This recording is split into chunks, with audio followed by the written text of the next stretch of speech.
Welcome to the MMHP and the 99.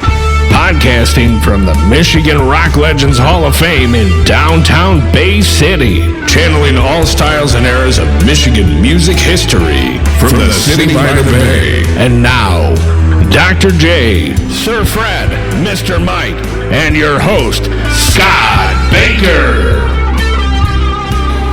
We're back here at Studio 163 in Essexville. We have a blustery January night, and we've pulled together quite a local feast of original and classic music here. A lot of late 70s or 80s music we haven't really touched upon. We haven't gone that early too far yet, with the exception of a few artists that have been on the show. But tonight we have a guy that was by name one of the guys to look up to when I was coming through the ranks, along with a few other people. Mr. Mick Furlo's in the house. How you doing, Mick? Good. Thanks for having me. Absolutely, man. And another guy from that era, drummer, singer, band starter, musician, songwriter, comic book master of his own story, Mr. John Cashman. How you doing, Johnny? I am doing great. Thanks for having me. We got the usual guests, or not guests, I should say, our hosts in here. Mr. Mike, how you doing, Mike Beatty? Doing great. Doing good, all right. How you doing, Sir Fred? I'm doing real good. How's that book coming? It's coming. Good. Better than not. Better than not. Dr. J, Gary Johnson, how you doing? Very well.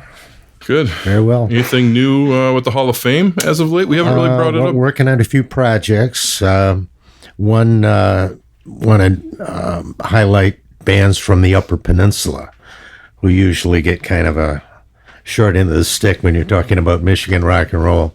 Bringing Clark Sullivan back? Got some really good memorabilia today from a band called the Galaxies. This is a 50s unit from Ironwood, Michigan. You cannot get any farther west in Michigan than Ironwood. It's right on the border of Wisconsin. In fact, it's on almost the same longitude as St. Louis, Missouri. Really? So, yeah, but they were an interesting band. They were produced by Jimmy Bowen. I mean, you have to go back. You got to be as old as I am to remember Jimmy Bowen, who had some hits in the 1950s, kind of a rockabilly guy, worked with Buddy Knox, and then went on to be a very successful record producer. Worked with Frank Sinatra and a number of artists on Reprise Records. But the very first record that Jimmy Bowen produced was the Galaxies. How did you come across these guys? Just serendipity, you know. Just things kind of fall in your lap. But yeah, very interesting story, these guys.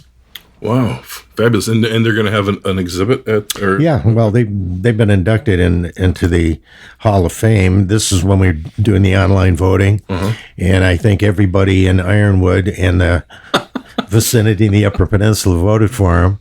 I didn't know too much about him until that, but yeah, it's quite an interesting story. That's awesome. Something different, something new. It's every week it seems like we're digging up more and more. Artists that have done original stuff or national stuff, little by little. We're going to pick the whole state apart by the time we get done here. I love it. I love it. Oh, sure. Michigan, capital of rock and roll. Yep. We're going to, I wanted to bring these guys in here tonight. We've had Mick on our list for a long time of a short list of local talent, being that we broadcast out of the Bay City area. If anybody has listened back to the Donnie Brown show, as well as a few others. I think Larry McRae may have even brought it up. But Mick Furlo has been synonymous with kind of being like a good farm club for some of the big national acts that have gone through here, or at least some of the members. His talent alone has been a mainstay as a headliner with his name. And then he took a break. And we got lucky because Mr. John Cashman, who's also here, roped Mick in and put some great pop back out there. And they are on a hot list for recording relentlessly, week to week, month to month, putting albums out left and right since the Savior Machines, and now it's the CFD band? CDF band. CDF band. Cashman, Drysdale, Furlo. Okay. And alphabetical order. And no, we do not play songs only in the key of CD and F. Well, when I first heard it, somebody said, "What's Cashman Band?" I said, "I think it's CDB Band, the CD, like a CDB oil." You know, I was like, "What's that?" We needed to have our own brand of oil. That's nice. Yeah, that's how we make our vinyl. Have you guys started playing out live? Oh yeah. We've been out for a while. Our last album was actually released last year, right? Yeah, we're in a new year, aren't we? Like August or something. Yeah. And seemed to be received pretty well. The three of us are very like-minded in how we write. We all sing. I think that's what sets us apart. Well, and the Savior Machines too. We're everybody in the band could be a lead vocalist. So we're really all about the harmonies and Mick joined at the end of the Savior Machines era there, right? Yeah. And you guys put out 4 or 5 records during that? We did 3. 3, okay. Yeah. Did you do one with Mick? Yeah, the last one was with Mick. Because I know I have the early one, the very first one, I believe. But you guys, you guys were Reed recording mainstays here in town. Yeah, we hats off to Andy Reed. I mean, he makes us sound so good. He's like becomes a member of the band. Fabulous, absolutely. It's just he's a touchstone. He's now nationally known. It's a beautiful. Oh yeah, for sure. So it's definitely a feather in our cap now to say, oh well, I knew him when, that kind of thing. So, well, I want to go dive back each of you individually here. Mick, I'll start with you. The name, the attitude, the variety of music. Like you told me on the phone the other day, 2 records in the 80s that you recall, and any other things you've done. I mean, take us back to how it all began, I guess. When did you get the music bug, and where were you at the time? Saginaw? The Beatles on Ed Sullivan. Okay. That's a standard stamp there. Right. It's like most of us. I lived in Texas in 1978 and 79 in Houston. And, of course, I was learning how to build, it was a construction gig, and I came back to Saginaw in 79, and my brother Tony and I, why don't we play acoustic guitars, and I blow a little harp, and we'll just do a little acoustic thing, and that was kind of popular. People were doing that, so we did that, learned a bunch of songs and had that together and played a few clubs, and were able to make a few dollars and buy some gear, and how that goes. And then eventually it was, we put a band together, got a drummer and a bass player. Donnie, we got him when he was about 20 years old, I think. And I graduated with his older brother, Randy. And, but I didn't know Don. And it was cool. Well, Don had a cousin named Rick Brown. He lives in Florida now, but so my brother Tony left, and I was married to a gal named Iris who could sing like a bird and play the violin, and it was pretty interesting, some of the material that we did. I mean, we do that old Orange Blossom special, and she'd bring the house down. You think this is a bluegrass standard, but people were just like going nuts in rock clubs, and she could get it going, and start getting it, so fast that, she was very talented. But we had a son together, and that, the band thing wasn't really working out for her anymore, and but anyway. We ended up, after she left, we recorded an album in Chicago. We just started writing songs, man, just spitting them out. And this is about 1986 or 7. We started, met a guy that knew a guy, and this cat was originally from Saginaw, and he has some connects in Chicago, so we recorded an album down there, and came back, and it was received pretty well. It was a cassette. When I listen to it now, it seems a little stiff because we seem to play things too fast. I've got that cassette. Have you? Well, great. Anyway, Put it on eBay, man. they had, I tried. at the time, Dean Vanson was the guitar player, and his brother CJ played keyboards on the record on, some of the tracks, maybe half of them. And he's gotten pretty huge. He was at the time he lived in Chicago, and he was doing music with a guy named Jerry Goodman, who used to be in the Mahavishnu Orchestra. He was a violin player. Yeah. And he was doing jingles in Chicago and making, real good money. I mean, his likeness was on commercials that were on several Super Bowls and stuff. So he got, he was making a pretty good living. Now he's been hanging out and working, touring, and writing and recording with Jeff Skunk Baxter for the last, at least a dozen years. Yeah. Him and Skunk, got a thing. He's also working with Harry Shearer's wife too.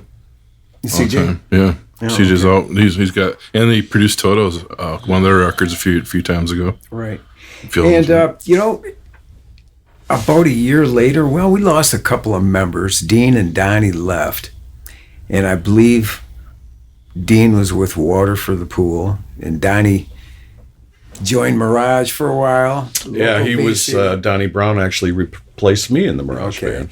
And after that, he joined Water for the Pool, but we replaced Dean with a guy named AJ Dunning. And AJ was a Lansing guy. I had a club at the time called the Fordney, and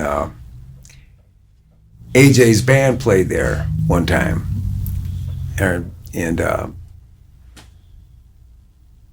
I didn't know he was the guitar player or anything, but this cat's pretty good, and we're looking for a guitar player, so we'll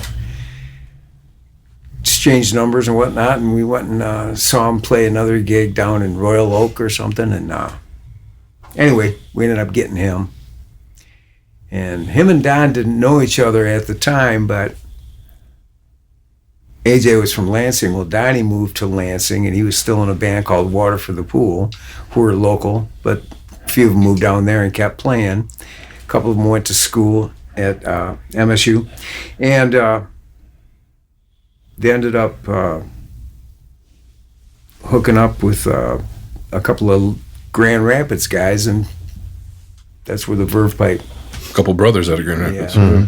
Vander Ark Brad, brothers. Brad and Brian Vander Ark. And they must have knew AJ or heard about him or something, and they got him in the band too. So I was lucky to work with a couple of guys that had a major label deal and platinum record. Now, your second record, did you manage to cut that with Donnie or AJ or anybody? AJ and Brad Silverthorne. Brad Silverthorne. Oh, Brad Silverthorne was the drummer. What year was that? 89? 90. 90, okay. I remember the record release. You're right. You're right. It was 89. I'm sorry. It was 89. I remember the big review magazine thing or something I saw on it back in the day. I remember recalling the release. It was a pretty major event. Yeah, and it was nice to have a place to play. Yeah, the Fordney, we could always play there. But Did you own the Fordney? Yeah, Yeah. yeah. Wow. How long did you own that? From 85 to 90, I believe. That sounds about right. Okay. Wow. Yeah. And so, hey, you got to buy, you got a place to play, man. Yes. You got a gig. But really, you know what? It's funny because we had to be careful because we had a release party there, and you just can't play too many originals in a row at a dance club. You know, I mean, after a while, it was more like the guys that played the funk, like Valentine and Q36. Some of the, guys that were playing Prince and Morris Day in the time, that music went over bigger. So we went over bigger in college markets. We like to take off and go to East Lansing and Kalamazoo and Ann Arbor, Grand Rapids, some smaller schools there, but it was a pretty cool music scene in Grand Rapids. So had a lot of fun playing, a whole lot of stories great times. But the records never, went anywhere. We took off in 1990 with some yet a couple of different players again, a different guitarist and a different drummer, and took off one winter, the winter of 1990, and we had those, a couple of albums, and just went all like out west and down south from January to late March. So we disappeared that winter. Didn't have to deal with any snow or anything. How did you book gigs? We had this manager out of St. Paul, Minneapolis, St. Paul. He's got Twin City Talent. His name is Marty Essen. And he was a booker too. He's an agent too. And he's into management and whatnot. But he did a good job routing us and getting us the gigs. We had newspaper interviews every city we went to, so he did his job. He did a good job of that. Let them know we were coming, Excellent. So it was pretty cool. And Well, you said you were greatly influenced by the Beatles on Ed Sullivan. Is that when you picked up the guitar, or had you been playing before that? no, I was 5 years old, man. Oh, okay. But that that made me fall in love with rock and roll. Like Okay. probably you too. Yeah, well, I was a little older. It was Elvis for me. Sure. Yeah. Sure. Maybe 9th or 10th grade, 14, 15 years old. I got a guitar, and you have to, you buy some song books, and you have to know the songs because I wasn't a sight reader or anything. And you still have that Strat, right? I Is that didn't the get. Strat that you I had? got that when I was 17 Oh, okay. for a graduation gift. Yeah, he still plays that on stage, that Strat. Yeah. Yeah, still got that. But yeah, 9th grade, I started learning how to play. Just taught myself. So, did you form a band when you were in school then? No. Not till I was 21, maybe 22.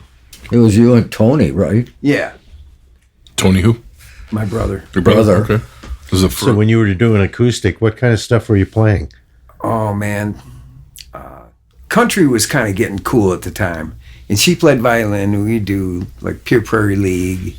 Okay. Charlie Daniels, she could play the heck out of that stuff. The South's Gonna Do It Again, and Devil Went Down to Georgia, Long Haired Country, Charlie Daniels stuff. Marshall Tucker, that was pretty huge at the time. And I remember we used to do the Allman Brothers' Jessica, that instrumental from right. the Brothers and Sisters album. And she played the heck out of it. I'm sure it wasn't a violin on there. It was guitars, but her and I did the harmony thing in that lick. Her violin, me guitar. And That's cool. Yeah, it was. It was a good band. It's a good band. Is she still around here? Yeah, she just moved back to Saginaw. Huh. Just moved back to Saginaw, yeah. After quite a while in the UP. Iron Mountain. Whoa. Okay, right over there near Maybe she's Ironwood. Anyway, Maybe she's a Galaxies fan. yeah, that's right. I had first cousins that lived in Ironwood for the longest time. We'd go there every once in a while. The year my father passed away, I think I was in 11th grade. We went there for Christmas, spent Christmas there. Yeah, Ironwood. They get about 6-7 feet of snow. Yeah. And that's in the spring. I was surprised here to hear you talking about that band, the Galaxies, and they're in the Rock and Roll Hall of Fame. Well, they're in the Michigan Rock and Roll, not the Cleveland Hall of Fame. Yeah, we got our own Rock and Roll Hall of Fame in our that's state, right. and Gary runs it, and it's in Bay City now. It's right here in Bay City. Yeah, in the Historical Museum of Bay County. Cool. Yeah. Wow. Yeah, we'll have to say it's a pretty nice display too. It is. And the rest of the display is over at Scotty Sandbar. He hosts. Well, that's more like pictures. And yeah, that's autographs. yeah, and stuff. that's a little different. Yeah. But, yeah. Anyway, we still love to play, still like to write and record, and we've been, having a hell of a lot of fun doing that. Oh, yeah. Ever since COVID, the gigs haven't been real plentiful. Well, I mean, not to mention we didn't really want to play out that much during that period. But can I mention, club names or anything? Oh yeah, everything. That's what people love hearing that stuff. I want kudos to BMO's here in Bay City, or over in Bay City, a couple miles away from here, and White's Bar, because they let you do what you want. They let artists come and play their stuff, and people are receptive to it. You didn't have that back in the 80s or the 90s, really. Yeah, it's nice to play at a club where your original stuff is appreciated. Yeah. And eventually you start playing there enough to where people are requesting it, and then you look out and they're actually singing along with the songs. It's like, wow. And Scotty's Sandbar here too. Yeah. We just started playing there recently, and we got an upcoming show there in February, the 18th as well. Oh, good. Yeah. Scotty's has a real nice stage. Oh, yeah. Mm-hmm. And, and a dance floor, too. And he's so, Scotty and Lou over at BMO's, they're so musician friendly because they're musicians. Sure. They understand what we deal with day in and day out, and they provide a very comfortable atmosphere for musicians, and it's great. It is. Johnny, take us back. When did it start for you, man, with the bug? And then you became the Bill Bruford drummer. And I wish my snare made that pong, but for me, I mean, I started pretty early. My dad was a big band's jazz drummer, and probably my first influence. I'm told that at the age of 3, I've got pictures. My mom's got pictures of me with bongos in my hand, just a blur. So drums are in my blood, And my dad, being a drummer, we always had a drum kit in our basement. I would literally play on them, not play the drums, but like with my action figures and bouncing Hot Wheels and shit off the off the heads and stuff, Yeah, so I must love that. Yeah, and then I got big enough to actually stand up. I mean, and you're talking little, I'd stand up and then get a drumstick in my hand and start beating, and I just lived and breathed rhythm music. Was that here in Bay City? No, I grew up in Grosse Pointe. My dad was an international buyer for the Kmart Corporation, and we grew up in Grosse Pointe, and our whole basement was basically set up like a bar. And like I said, he was a big music fan, big band's drummer.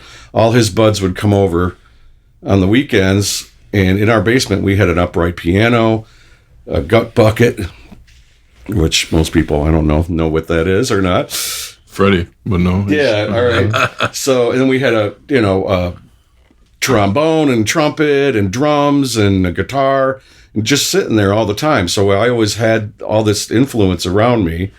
And then my dad's buds would come over on the weekends, and they'd have these huge blowout parties, and so I knew who Gene Krupa was long before I knew who Mick Jagger was. Put it that way. Mm-hmm. And then eventually, when I was about 7, I could actually play. I mean, I played a beat, and my older brother, had a band, and I would always want to sit in with them. And my brother was like, no, not my little brother, blah, blah, blah. And then his friends would egg him on, and I would start playing. I mean, I think the first song I ever played with the band was Take It Easy by the Eagles. And that was the first harmony I ever learned, too, because I started singing back then. So I've pretty much been playing drums about 51 years now. I'm 58, so yeah, I've been playing as long as I can remember anything. What was the big band your dad was in? Or he was just like, he never really pursued it. No, nothing. He just, before he went he was in World War II, and before he went in the service, he had bands around, just local or from Dayton, Ohio, and they'd play in like Cincinnati, and so he did bands in regionally. Yeah. Okay. And then he just kind of got out of it, but he's always was a huge fan. I mean, music was always in my house 24/7. On Sunday mornings, he'd wake us up with Dixieland Jazz, Firehouse 5 playing at 11, just wake up, and that's how I woke up on Sunday morning to him with this reel-to-reel player. That's a great story. So yeah, on reel to reel. Yeah, reel to reel. Yeah, he didn't nothing. It was either vinyl or reel to reel. You still have those reel to reels? No, that stuff's long gone. We moved overseas. He got a job when he was working for Kmart, running all of Far East operations for Kmart, and we moved to Hong Kong when I was about 13, and we had to sell everything. Because there's only so much stuff you can take to Hong Kong, And so we had this huge garage sale and sold all kinds of stuff. And then we all went over and lived overseas for about a year. A year? Yeah, about a year. So what was school like over there, John? It was awesome. The thing I liked the best about... I went to Hong Kong International School. The thing I liked the most about it was it wasn't sports-oriented like schools are here, where if you're like big time quarterback guy or played all these sports, you were popular. Over there, if you didn't play an instrument, write, dance, were an artist, poetry, then that was cool. That was what was featured. And matter of fact, the high school jazz lab band instructor, his name was Chet Passarelli. He used to play for Bruce Springsteen before he was a saxophone player before Clarence. No doubt. So he got the job to move to Hong Kong because the E Street Band or whatever they were back then wasn't exactly popular yet or whatever. So he went there and he was actually the high school jazz lab band guy, instructor. And he saw me play. I was only in like 6th grade, 7th grade. I could play drum circles. I could play circles around all the high school drummers because I'd already, I wasn't too bad by the time I was 13, And he's like, I want you to come play in the jazz band. So I couldn't even read music. I still don't read music to this day, But I remember we learned the theme from Sanford and Son. That was the first song I played in a school band. So yeah, it was it was an eye-opening experience living over there for sure. And what brought him back and you guys back to the U.S.? He eventually just his job ended there, and then he moved back here. And then my parents had actually divorced before I went there. So when I came back from living in a 5th-story apartment overlooking downtown Hong Kong, I moved in with my mom, who had a horse ranch in Fenton Holly area. So I went from like living Silver Spoon intact, Grosse Pointe, blah, blah, blah, to living out in the sticks it was culture shock, shall we say. Yeah. Did your dad go back to Grosse Pointe or did he come up here? He moved to Troy because Kmart World headquarters was in Troy. Okay. And he lived there, and then I went and lived with my mom, and then we eventually moved to Oil City, the suburbs of Oil City, we like to say. And that's where I went to high school, and I grew up loving Yes and King Crimson and stuff that gave you a drumming challenge. Well, real music, shall we say. And I was surrounded by all these Journey-loving Foreigner, metalheads and stuff, and nothing wrong with Journey and whatever. And so I don't want any letters or nasty emails or whatever. Cheap Trick. Yeah, Cheap Trick I could tolerate, but yeah. But anyway, it was just culture shock for me because everybody was sitting around playing euchre and shit like that, and I'm like, what the hell's euchre? And I thought it was a disease or something, It's like, I don't even know what this is, And that's all they want to do is sit around and play cards and shine deer and shit out. And I'm like, what the hell? I grew up in Detroit with Motown and all that, Your vibe and your heart was a whole other way. Yeah, man. When I was a kid, I wanted to be in the Jackson 5. Like, screw the Osmonds. I don't want nothing to do with that. I wanted to be that because everybody in my family played an instrument. My brother, my sister, everybody, we all played instruments. So, like I said, music was just around me all the time. So what was your breakaway? Probably the Mirage Band was the thing that really... They were based out of Saginaw, Bay City? Bay City, yeah. Mirage World Headquarters was on 3rd Street in Bay City there. That was probably the band I cut my teeth on. It's with the band I started singing lead vocals. Were you still in Oil City at that point? Yeah, I was driving. I was like, I just got my license practically. I was joined Mirage in my senior year in high school. There's a really cool black and white of you guys somewhere on the internet. I think. There's a lot of them, and then our practice room burned down. Jeff Poyer too in that band. Yeah, Jeff Poyer was after me. He was with Donnie. I just remember a lot of the mullets that came out of that area. Oh yeah, I had a killer mullet, man. It was awesome. Yeah, I had one. It was the '80s, man. What are you gonna do? But yeah, our practice room it was on Salzburg, and it burned down. And that was like right before one of our first gigs. And luckily I had all my gear in my car. But a lot of it wasn't. Like Pat Shannon's guitar was upstairs in the practice room. But like there was other bands that rehearsed there too. Like Valentine, I think, was up there rehearsing with us and stuff, or next to us. But yeah, our practice room burned down, and I'll never forget the headline on the Bay City Times. It was Mirage sings sad song in fire. And they showed us right in front of it, all just standing there with our you-know-what in our hands going, like. Wow. Yeah, it was heavy. Wow. But we persevered, and there was a whole bunch of bands got together, and they did a benefit. We bought all new gear, and it was cool. It was back. There was more of a camaraderie with bands back then, where there wasn't so much cutthroat crap going on. It's like we really helped each other out and lifted each other's spirits. And there were a lot more places where you could play then, too. Oh yeah, for sure. Yeah, that seems to be the issue today. There's just not very many. And we made so much more money. I made more money in the 80s than I do now. I mean, playing. And I understand it's hard for bar owners because they have, the insurance they got to pay now that did not exist back then. Drunk driving laws have gotten worse, and and there's a lot more things to take people's attention now. Before live music was it. Now then first came karaoke, and then DJs and karaoke and stuff like that, and cell phones. Yeah, well, that's a whole another thing, but. You could stay in the same spot for 5 nights, sometimes 6 nights.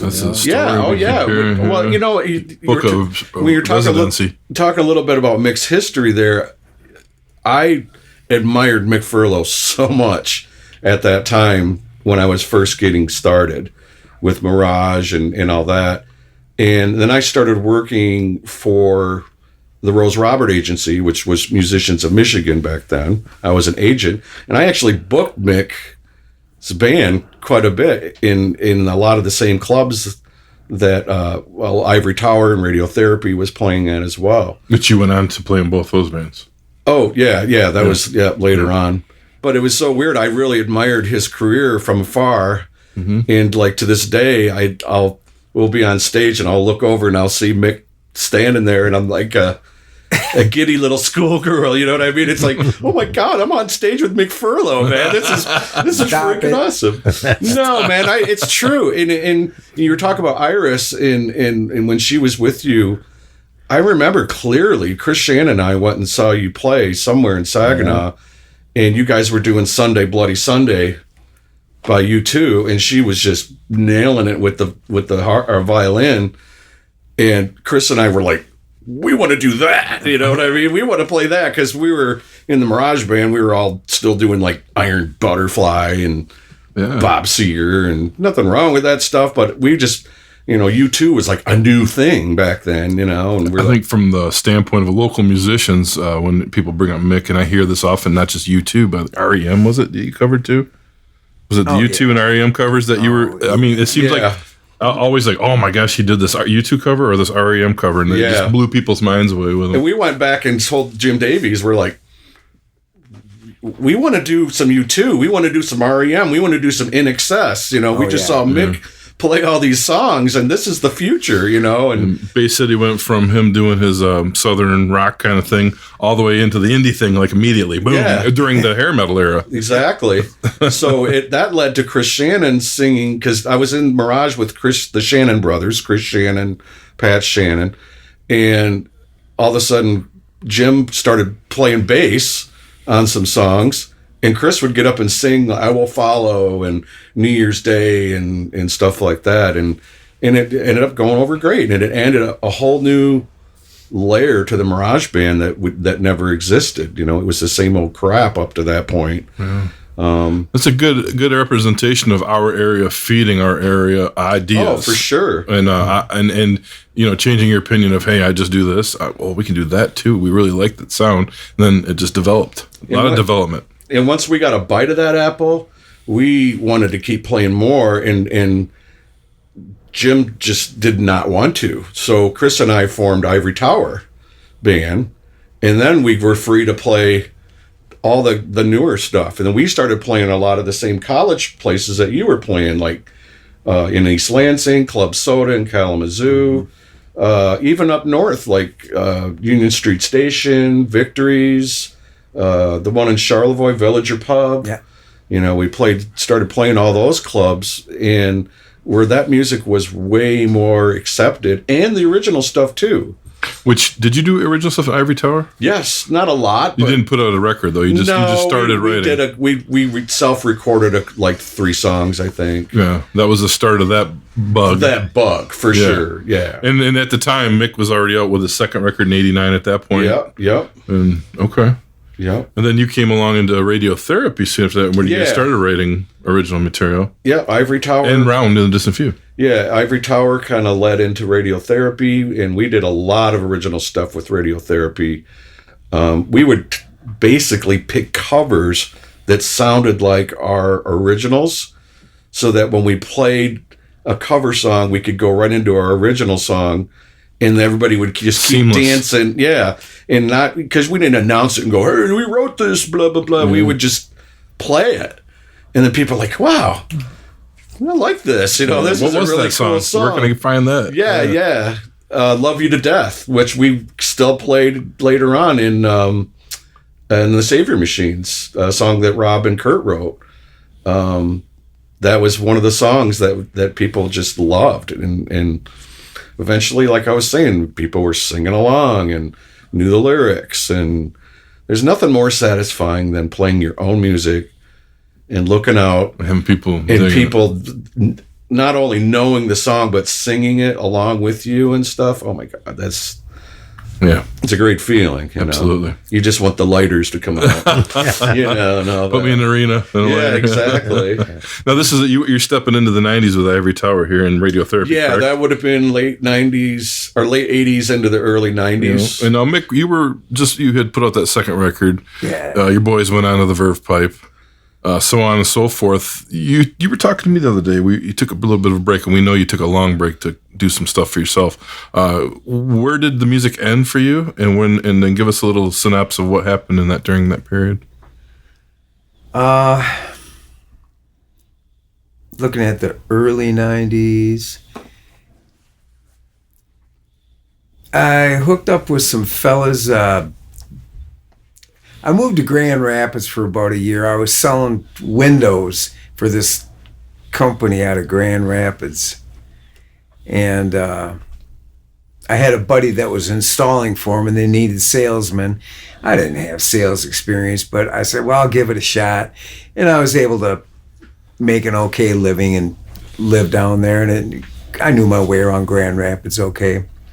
And I had some gear from the Mick Furlo band, and I didn't need it anymore. And a buddy of mine, Jeff Scott, who'd been a musician, he's a really good guitar player. He was jazzy and stuff, and I was always real impressed with his playing. He opened a store after Watermelon Sugar closed. He started out over where Rock-A-Rolla Records used to be, out State Street. Mm-hmm. Was that Rit Drums? More west. No. Okay. I forget what he called it, but it was where Rock-A-Rolla Records was. out, west. Yeah. Like in Shields? Towards, Toward at Shields, the end of yeah. State Street where the comedy club used to be. They had the Review Yeah. Music Awards there. Mm-hmm. And, when Al closed Watermelon Sugar, Jeff moved into that store and they just called it Jeff Scott Music. But I had my gear there, my PA and all my big stuff there. And see if you can sell it. And I call him every once in a while, once a month, something. No, not moving yet, Mick. No action yet. No action yet. And it wasn't going anywhere, and I'm just. He finally said, "Hey, man, why don't we just put it to use and start a band?" And this is Jeff. He goes, "Why don't we just dig in and start jamming?" He wasn't doing anything at the time, and he wasn't my idea of a rock guitar player, and he kind of still isn't, but it worked. I mean, he was doing stuff that he couldn't even believe he was doing. Well, we started a group called the Jitters, and we had Mark Miller on bass. I mean, this guy's like world-class talent. Mm-hmm. I mean, he was just, too Mark's, good for us. Yeah. Yeah. But Dan Slavinsky was our keyboard player, Swivel, and we were doing all kinds of cool stuff. And he had gear. He had more power than the PA, just for his keys. Yeah. And he let you know it. A lot of cool stuff. Was Not Was. And this is like early 90s. Walk the Dinosaur. We could do Joe Jackson, some of his more produced things, and he just had it going on. And that was a band that gained some prominence too. And with that, I was able, we were playing some gigs here and there and here and there. We'd play a few different places during a week, but we could play every night. And this is like 1992, 93. And I remember you were asking me about Louie at the Shook. It wasn't the Shook anymore. It was called Zingers. Right. That's Named right. after When you had it. His wife's maiden name was Zing. And so they started calling the place Zingers, and it was more of a bar restaurant as opposed to a restaurant that served drinks like the Shook was. And they were having acts there, and we'd play there on Wednesday night, and we just, we'd gotten a following playing at Wise Guys a lot, the Jitters did. And we'd play there on Wednesday night, and he goes, "Hey, man, how would you like to be the house band here? You can play 3 nights a week here, and I'll give you this amount." And I wasn't real attractive. And so I said, "Well, let me sleep on that one, Lou." And like the next time we showed up, he goes, "Well, what do you think?" I says, "Man, it's not going to work." I think he wanted to give us $1,000 for 3 nights or something, and Which would we love to have nowadays. $1,000 for 3 nights. But there was 4 of us, 5 of us, I think, was Swivel in the band. Anyway, he goes, "Well, why don't you just give me $1,000 a week and take it over, and we can work something out? Just I want out of here. I got to get back down to Florida. You give me $1,000 a week, and I'll it's yours, until we work our deal out. I know I can pack this 5 nights a week. So that's where that went. Okay. I had another club, and How does that work with the liquor I license? had another gig. You could serve drinks, right? Yeah, it was it was his license. Oh, okay. The Ford knew was mine, but I had to get a purchase agreement, and everything for that. Just right off the get, it was still his name, and it was in the bar was in his. But I was just. We were bringing some people in there. It was nice. I remember that end of the 90s there. That was a big deal. I mean, TNT Blues Band, Jitters. It was like all of a sudden these Saginaw bands started having a regular thing. Another distant cousin, Tony Furlo, he put a band together called Wet Cement. Yeah. And they got really huge around the area. Yeah. And they were real good. People loved them. Shovel was another one. Shovel and Wet Cement were the big 90s bands coming out at that time. Yeah. Sinister Footwear, were they playing around that time? They were Fordney. Okay. Fordney days. They played in the Old Town Saloon. They were great. So was Water for the Pools. So was the Wild Woodies. You remember them? Oh, yeah. The Kalamazoo guys. They Yeah, were we used to rockabilly. book them yeah. with the agency a lot. The Wild Right. Woodies. They were- Yeah, the guitar player and I, we kept in contact for years. Did ya? I can't think of his name now. I can't either. The bass player, he was Rockabilly Phil. Was that his name? Bass player played the Doghouse. Could be, yeah. Yeah, they were a great band. They were. Yeah, We used to they were book a lot of terrific. those bands, Woodies, and Got a chance to, at the Foolery in Mount Pleasant too, which Yeah. later became Rubbles. Rick Derringer came through. I was there. That was on the January 18th, the day before my birthday, which is today, 19th. I was there that night. I remember that at the Zingers. Oh, Yeah, we opened for that. He was yep. he was a nice guy, man. He's about 5 foot nothing. Really short guy, but man, can he play? He was up there in the apartment, warming up and just hanging out, and oh my god, wow, nice guy. Our Bobby Balderrama episode, Bobby talked about him coming to Bay Music that day to get some work done, and they got to reconnect their relationship from the 60s when they were on tour together. Yeah, back when he was with the McCoys, Yeah, hanging on Sloopy.